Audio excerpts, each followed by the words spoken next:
China has emerged as one of the 21st century's most consequential nations, making it more important than ever to understand how the country is governed.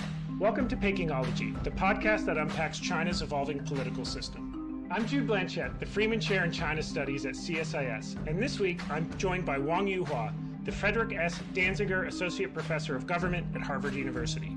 Today we'll be discussing the connection between state capacity in imperial China and modern-day authoritarian resiliency.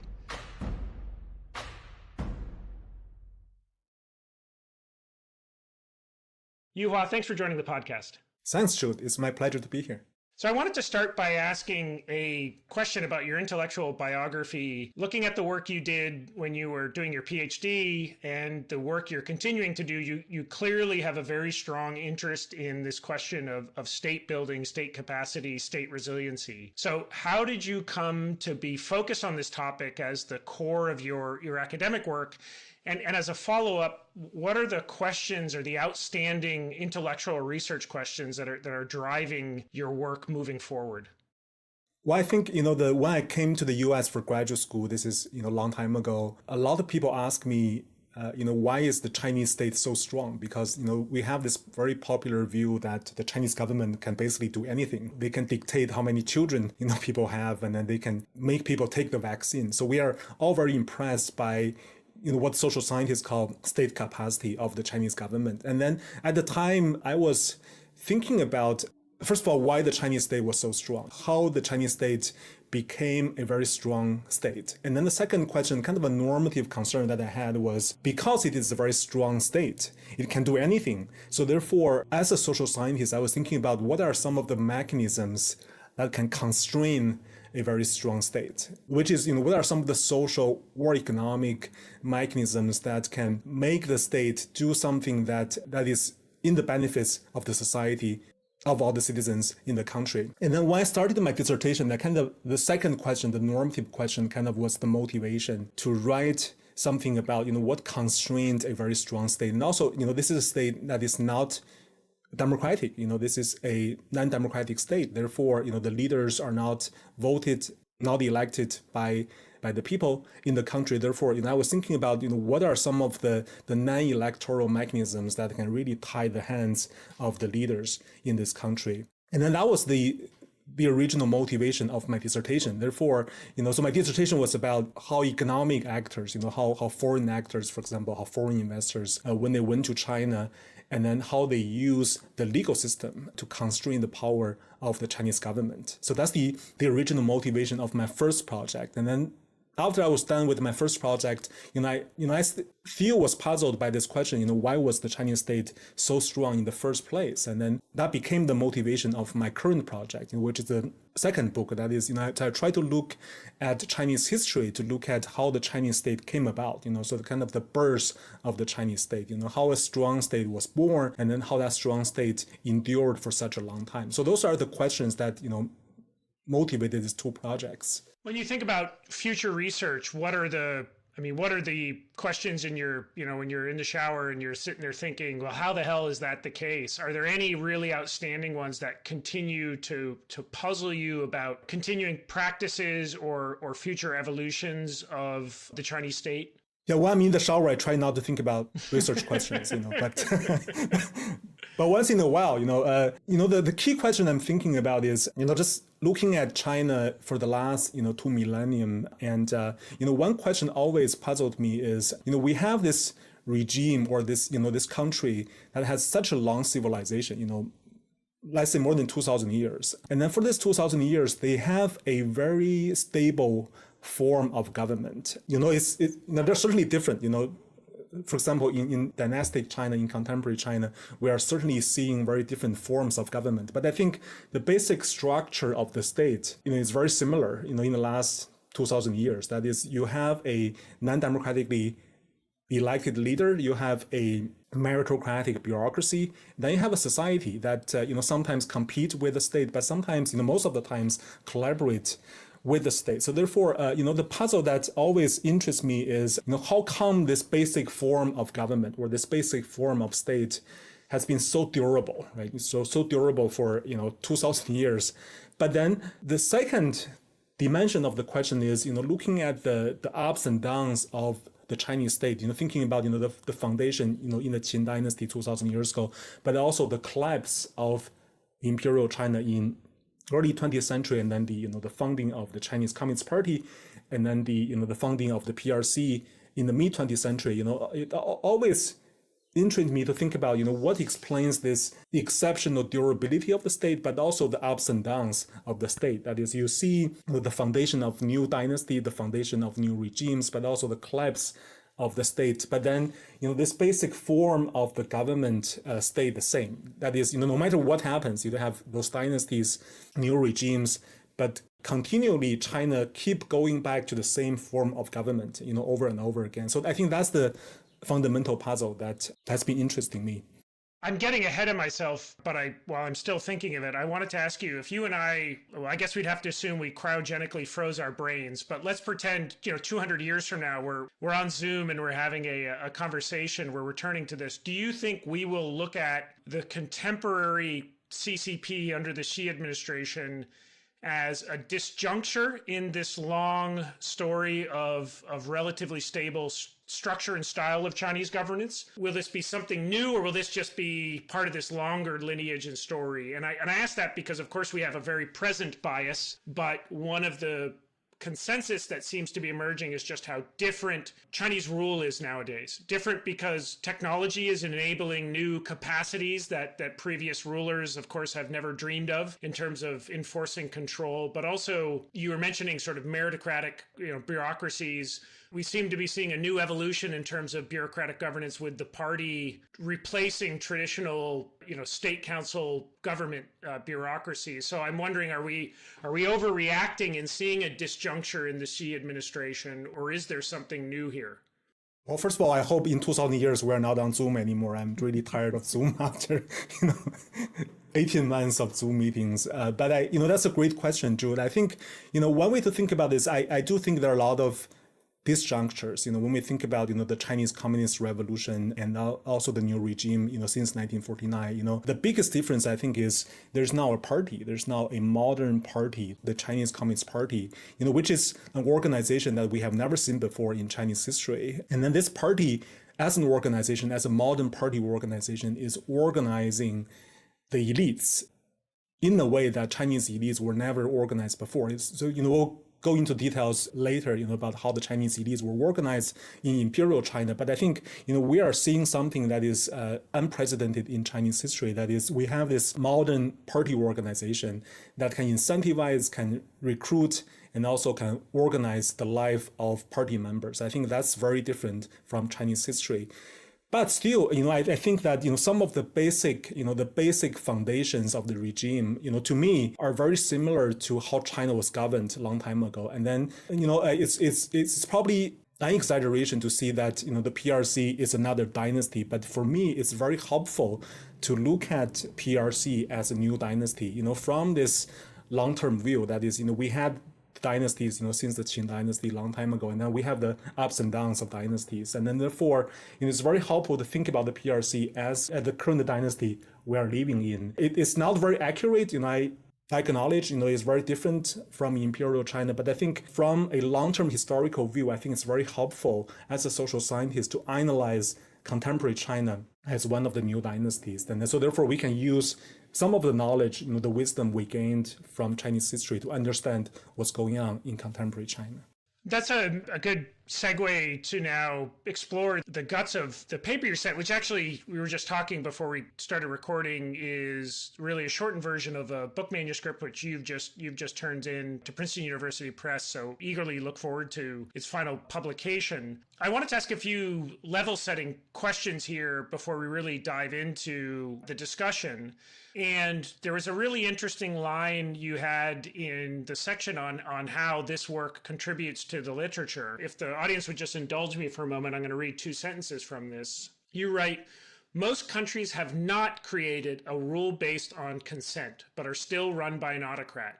It is time to recognize alternative paths of state development not as aberrant, but as opportunities to develop a new lens to analyze state building." And it felt like in this, in these 2 sentences were obviously a summation of the field and where you see it prioritizing or emphasizing certain certain case studies or certain developments and prioritizing those over some which likely deserve more merit. And indeed, this very much fits with a reckoning that I think we're having, moving away from a Whiggish expectation that all states are on a linear trajectory towards some sort of, democratic liberal norm, and now understanding the plurality of state organization in non-democratic ways is likely an enduring feature, and we're all kind of catching up to understand that. But I wanted to ask you, what was underlying those two sentences, and where was the field treating non-European state development in a way that is aberrant, and what is the impact that that's been having on how we think about and analyze political diversity?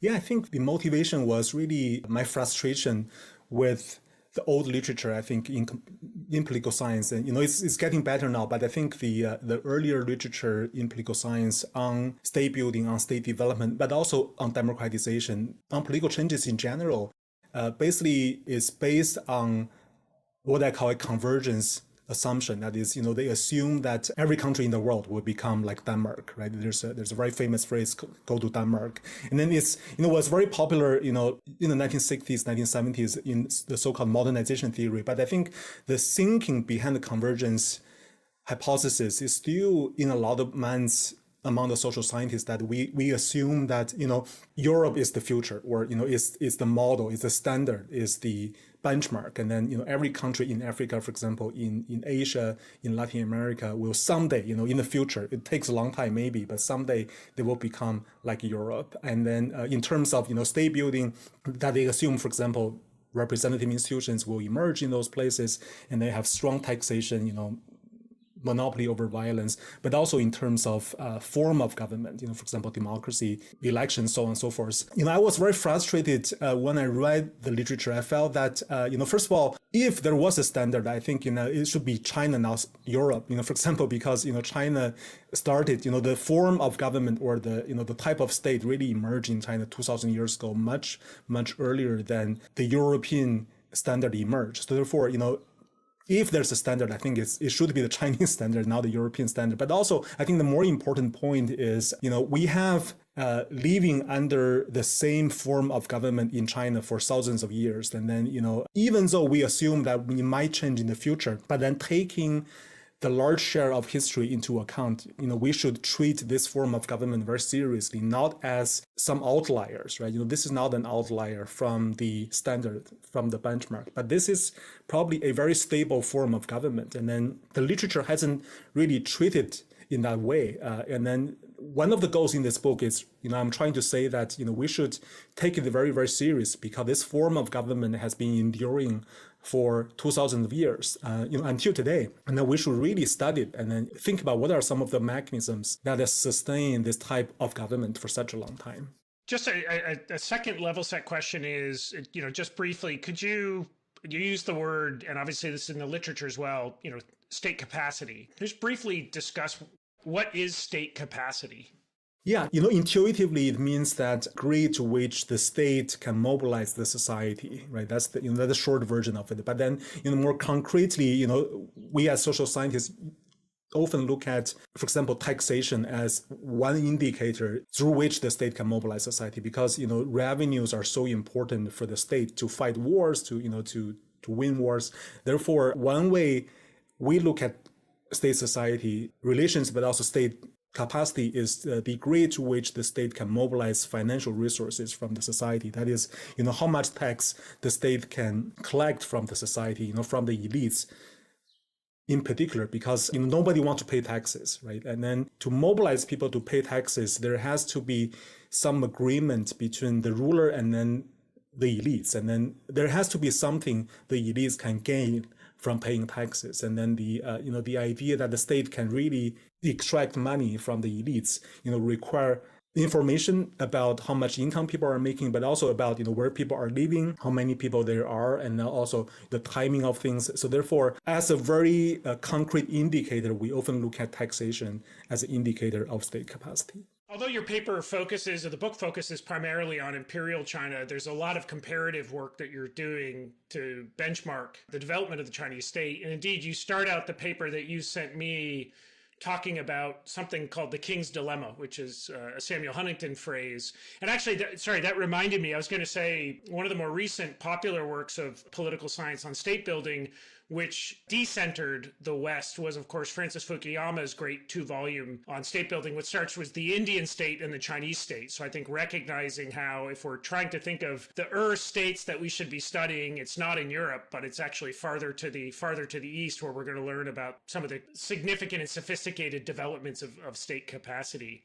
And sorry, my brain went there because, of course, his great teacher was Samuel Huntington. So you start out your paper talking about this, one of the many dilemmas that rulers have to face, but you focus on one specific to open the paper, and that is the King's Dilemma. So I wanted to ask you, what is the King's Dilemma, and how did European rulers solve this dilemma? So the King's Dilemma is a phrase used in Huntington's book, the political order in changing societies.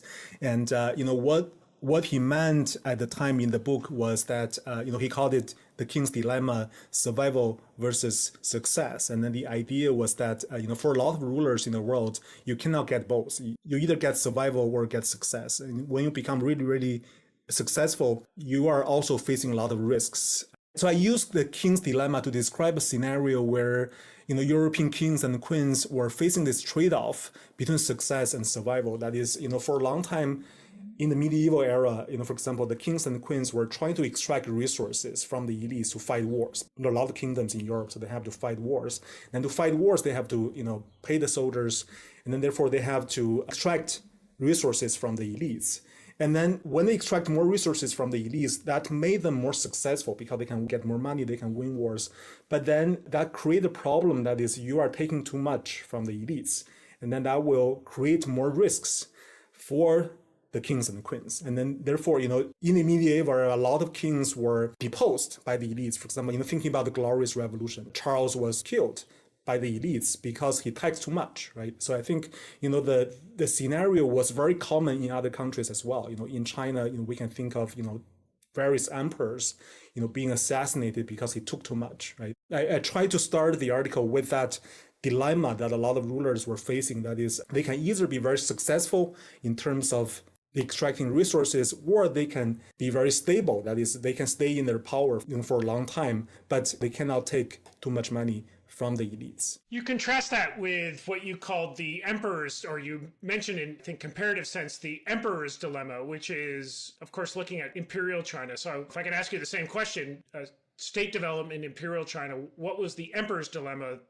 How were they interacting with and facing challenges from their own elite? Yeah, so the King's Dilemma gradually was solved in the 13th century, 14th century because of the emergence of representative institutions. That is, in Europe, gradually the kings and queens started to use representative institutions to get the consent of the elites when they want to tax the elites. Say, for example, after the Glorious Revolution, the English rulers started to use the parliament to get the agreement from the elites before they taxed them. And then therefore, in the literature, they argue that this type of representative institutions played a very important role in solving the King's Dilemma. That is, they lengthen the duration of rulers in Europe. That is, they made the rulers very, very durable because the elites now can bargain with the kings and queens. They don't have to kill them. But also at the same time, the representative institutions also empowered the kings and queens because they enable the kings and queens to tax the elites in an institutional way. So that's how the King's Dilemma was solved in Europe. I made this argument in some of my other works that representative institutions didn't emerge in China because of the political geography. China has been unified for a long time. It was a very big country, so the elites didn't have a lot of bargaining power with it. So the emperor's dilemma was that, very similar to the King's Dilemma. That is, the Chinese emperors were also trying to collect a lot of taxes from the elites, but then they were also facing rebellions, risks posed by the elites. And then when I talk about the emperor's dilemma in my paper, I mean that there are two different types of elite social structures that can contribute to either the survival of rulers or the success of rulers. And then, so I use the words of star versus bow tie to describe these two types of social structures. So in one scenario, for example, I call this star network where the Chinese elites were organized in a very centralized way. That is, they were connecting with their families, social groups in different localities in the empire, but also in the center, the elites were also connected with each other. I call it a star network. And then in this network, it's very conducive to state capacity, because when you have a coherent central elites, they have a very strong incentive to strengthen the central state, because they can benefit from a strong central state, because they have families and then social connections are everywhere. So they can benefit from a very strong central government. And in a sense, they have a very strong incentive to building a strong state. And that is the success of the Chinese state. But then the problem is, when you have a very coherent central elites, they can also take collective action to rebel against the ruler. That is, they will pose very severe threats to the stability of the rulers. We see that, for example, in the Tang Dynasty, where the Tang aristocrats were very coherent. Therefore, they could take collective actions to kill the emperors. That's the dilemma. So the Chinese emperors at the time had a very strong state capacity. They could tax people very, very strongly, but then at the same time, they also face very severe risks of being assassinated by the elites. In another scenario where I call the bow tie network, where the central elites are not connected with each other, so they're relatively isolated with each other, and then but they have their own kind of territories. They have their own regions they can connect with. But then in the center, the central elites are not connected with each other, and then I call it the bow tie network, because it looks like a bow tie.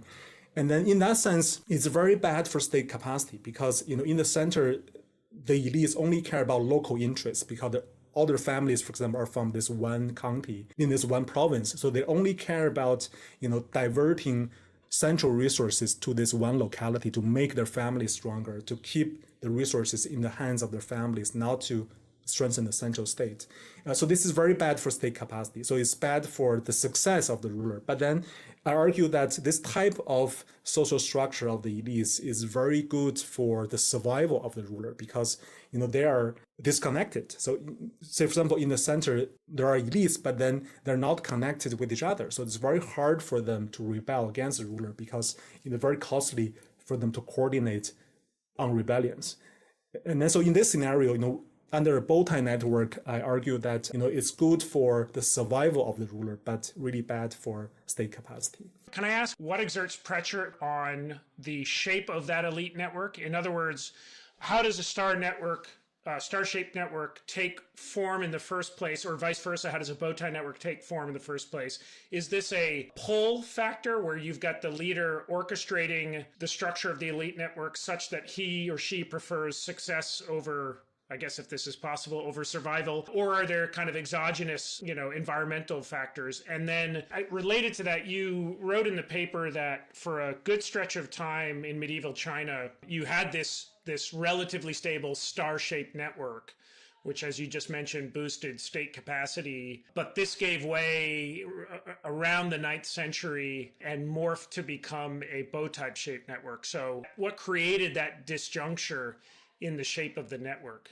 In the book, so I call the social structure of the elite social terrain. This is kind of how the elites were organized socially. And then in the book I call it the state can make social terrain, and then the social terrain can make the state. To paraphrase Charles Tilly. And then the idea is that it's both. The influence comes from both directions. That is, the ruler can take some opportunity. When there are opportunities, the ruler will take the opportunity to reshape the structure of the elites. And then once the structure of the elites is shaped, the social terrain or the social structure of the elites can shape the state. It comes both ways. And then in the Chinese context, so I talk about what happened, for example, in the 9th century. This is the end of the Tang Dynasty, the beginning of the Song Dynasty. And what happened there was, in the first place, there was a very important climate change event. In the late 9th century, China had some of the coldest years in the last 2,000 years. And then those coldest years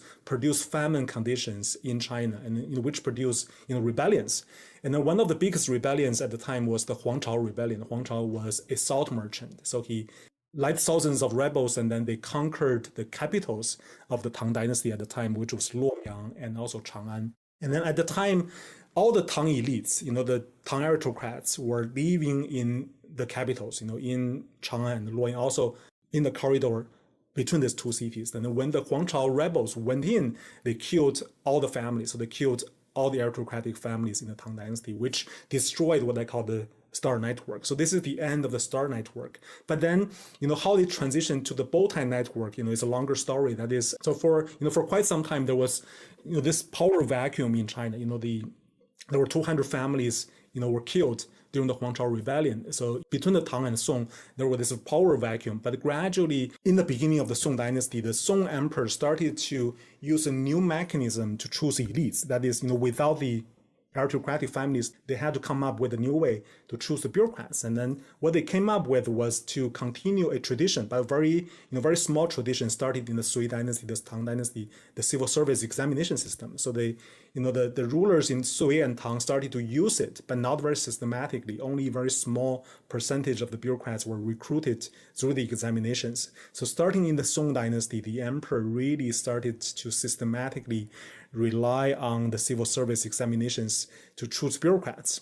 And then what happened after this change was that the type of people that were chosen by this recruitment mechanism changed in the Song dynasty. That is, once people need to take the exams to become bureaucrats, it really favored the sons and grandsons of the local landlord families, the local gentry that we call them, because those people had land, so they can use the land income to invest in the education of their children, and then their sons and grandsons can take the examination systems and then become bureaucrats. But then the type of elites that started to flow into the central government become very different from the Tang elites. That is, starting from the Song dynasty, we start to see the flow of local elites flowing into the central government. That is, people have local ties, people have, marriage ties, social ties with the local people. That is, for example, I show in the book that in terms of marriages, starting in the Song dynasty, you start to see that most of the people who work in the central government, the central bureaucrats, their marriages are very, very localized. That is, they tend to marry, the daughters of their neighbors, basically. And then that dramatically changed the incentive of the elites, because once your social relations are very local, you tend to care about your local interests, your families, for example, your marriage networks, your in-laws, for example, your properties in your localities. You don't care about the central government anymore. So therefore, the change of the elites also led to a dramatic change in their policy preferences starting in the Song dynasty.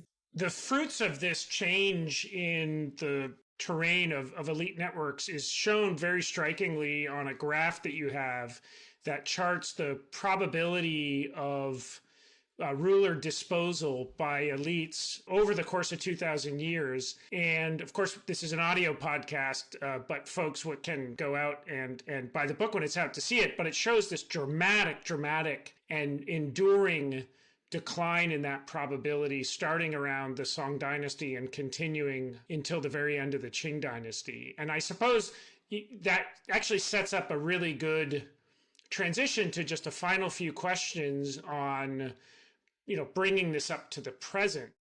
You've laid out this really important tension between success and state capacity, the state's ability to effectively mobilize, and the survivability of the ruler, or the ruler's sense of security and power. Of course, when I think about contemporary China, one of the things that is so striking about the past 10 years or so has been what appears to be a significant shape reorientation of elite networks in China, and indeed seeing examples of where even at a kind of a technocratic level, folks like Csis, who's the party secretary of Beijing, was moved up because of his relationship with Xi Jinping, not because he had, in a structured way moved up the ladder. And so I wonder, as you think about shapes of elite networks, do you have any views on how we might be seeing a reshaping of elite networks today? And more importantly, I think this tension that you describe between capacity and security of the ruler, how does this really important thesis, which you've explored historically in imperial China, how does that inform how we should be thinking about current and future evolutions of Chinese governance? One thing always interests me is, for example, the current anti-corruption campaign that is going on in China. And then, we have done a lot of studies on this, and then, so why it happened, the effects of this. And then one of the more popular arguments about why Xi Jinping has been carrying out the anti-corruption campaign is that he tries to centralize the Chinese bureaucracy by eliminating factions, right? So, and then, we all know that there are factions within the Chinese Communist Party is a party, but then there are factions within the party. The factions might be based on, social ties, educational ties, but also on policy preferences, whatever reason, but there are factions within the party. That argument always puzzles me because, from my experience of studying imperial China was that factions were always beneficial for the ruler, as long as the ruler can sit above the factions. So the way the Chinese rulers in the past, in all the dynasties in the last 2,000 years, one really smart strategy they have been using in lengthening their rule was to play the factions against each other, right? So they intentionally created factions, so therefore the elites can fight with each other, not with the ruler.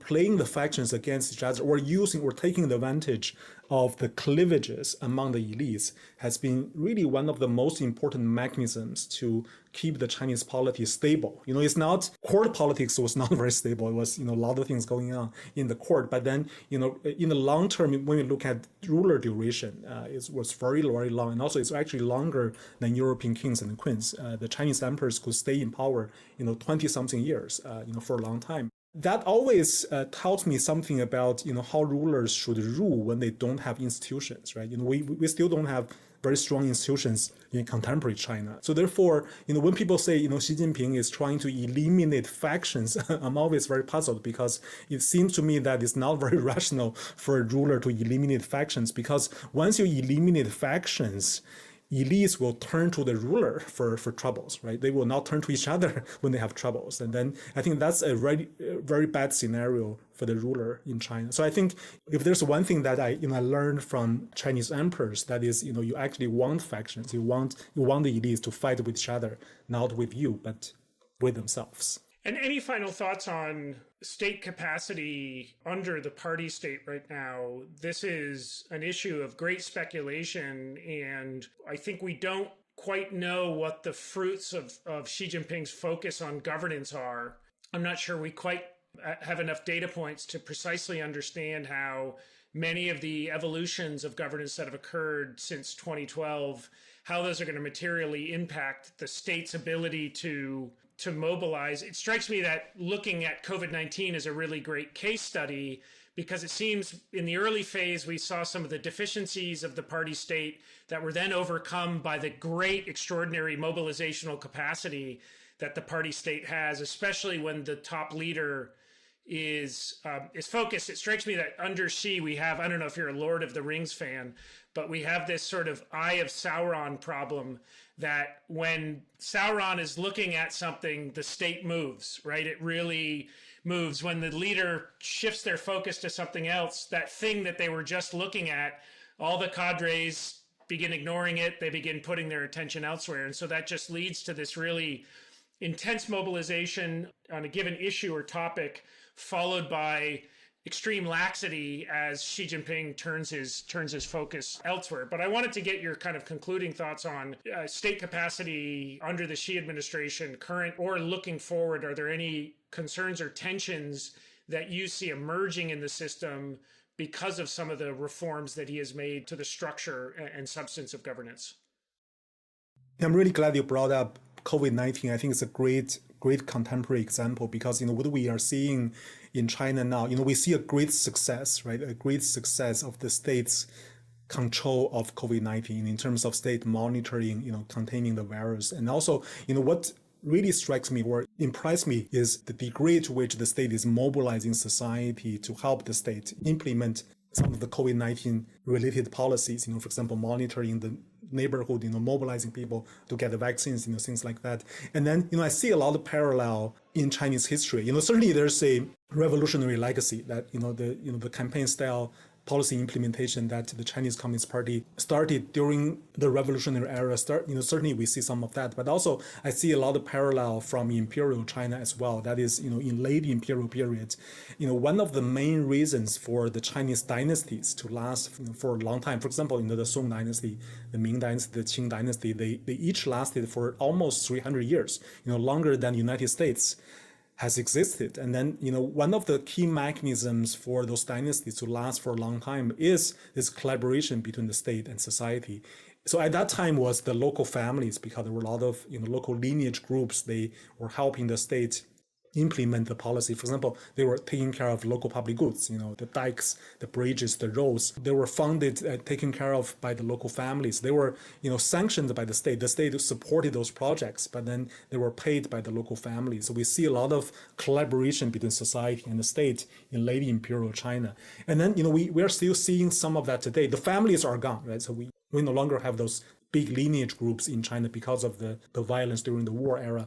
But then, we still see a lot of local communities, the neighborhood communities, the local societies, community groups, and then they are playing a very important role in collaborating with the state in terms of monitoring the population, helping people get vaccinated. So I think, if there's one lesson that I learned from imperial China that can really teach about governance in contemporary China, I think is the importance of state-society collaboration, or the mobilization of the society. I think it's very important in sustaining this type of rule.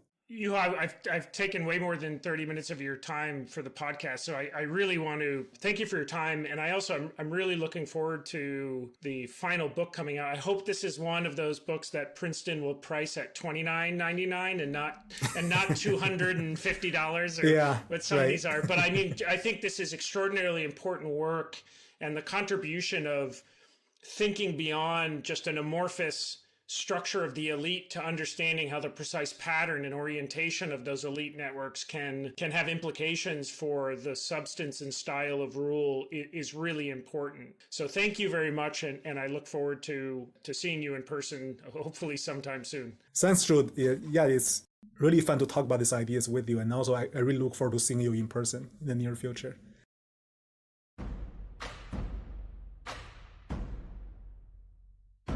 If you enjoyed this podcast, check out our larger suite of CSIS podcasts, from Into Africa, The Asia Chessboard, China Power, The Trade Guys, Smart Women, Smart Power, and more.